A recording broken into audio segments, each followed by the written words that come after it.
first year of homeschooling, I found out that one of my daughters had a hidden learning disability.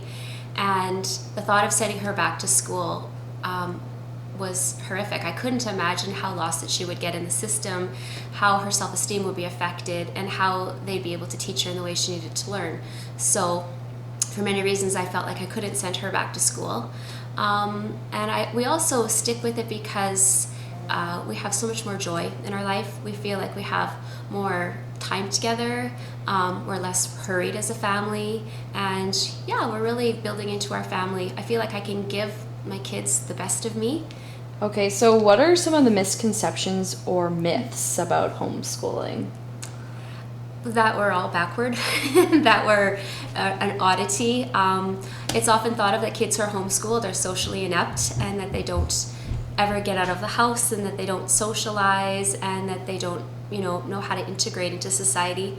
I think nothing could be farther from the truth, at least in our circumstance where my children are able to interact and integrate with infants and young children, older children, adults, and the elderly, because we get out so much. Girls, what do you like about homeschooling? You can stay in your pajamas all day long. I like that I can choose my own topics and learn about what I really want to learn about. Yeah. And not have to work on a schedule. I get to choose my schedule. It's fun. And what I like is I like science projects. Those are always fun. Yeah. And we're doing a Hutterite study right now. I'm reading to the kids, I Am Hutterite. It's just fascinating to learn about the Hutterite people. And we have connections to a Hutterite colony, so we'll go and we'll do a visit, and we've kind of explored what they already know about the Hutterite people, what they want to know, and at the end, they'll talk about what they learned. What is a normal day for you guys? Well, there's as many different ways to homeschool as there are homeschooling families. So for us, our day is probably going to look very different from the next family's homeschooling day. But for us, we get up and we start with the hard brain work first. So we always start our day with our music and math. And then after that, I'm a very delight-directed teacher. So everything we do is based on what delights the kids, what they're interested in. So one morning we wake up and we find a killdeer nest in our yard, and we decide, let's find out everything we can about killdeer, and we'll chronicle it, and we'll videotape it day by day, and we'll keep a journal, and we'll learn as much as we can about killdeer. So it's very delight-directed. The kids want to learn about Leonardo da Vinci. Because he was dyslexic and my daughter has dyslexia, let's find out all that we can about Leonardo. Leonardo da Vinci. Da Vinci. That was pretty cool. Yeah.